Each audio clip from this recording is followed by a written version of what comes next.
Мы находимся в помещении крытого корта спорткомплекса «Шахтер». Что здесь происходит, расскажет директор спорткомплекса Владимир Викторович Кожевников. В данное время проходит тренировка клуба любителей хоккея и футбола, организованная прошлый год при открытии этого ледового нашего катка. Идея была организована нашими любителями хоккея, то есть бывшие спортсмены все. Мы организовали этот клуб и на таких началах брали даже президента. Но о самом клубе расскажет президент, директор разреза Щадов Владимир Михайлович. Владимир Михайлович, мало того, что вы директор такого большого предприятия, вы, оказывается, еще и президент спортивного клуба. Ну, здесь надо отметить, что президентом избрали не потому, что я директор разреза. В том году я еще был главный инженер предприятия.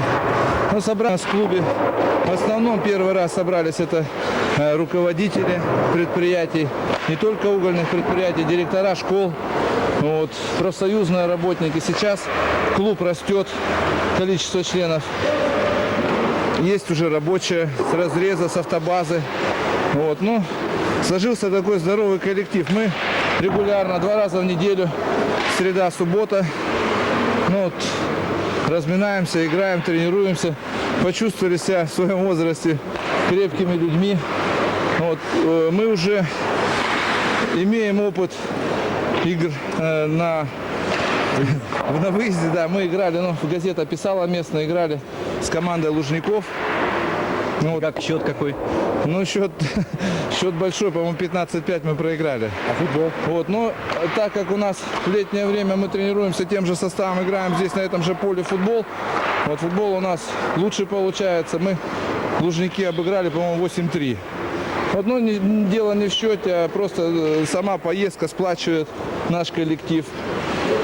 Тем более, что, ну, различные предприятия, различные люди, разные по характеру все. Вот, но как-то собрались, сейчас играем. И не только хоккей, футбол мы здесь. Просто даже когда есть свободное время, собираемся здесь. И, ну, чисто мужская дружба. Владимир Михайлович, здесь, как я понял, как с ваших слов, что, в общем-то, руководители предприятий. Ну, в основном... А не приходится иногда решать как-то вот в связи с тем, что все вместе собираются, какие-то производственные проблемы? Нет, даже... здесь все равны. Или здесь, в общем, ничего не решается? Здесь все равны, только мастерство. Только мастерство, да. Ну, спасибо, успехов вам. Спасибо.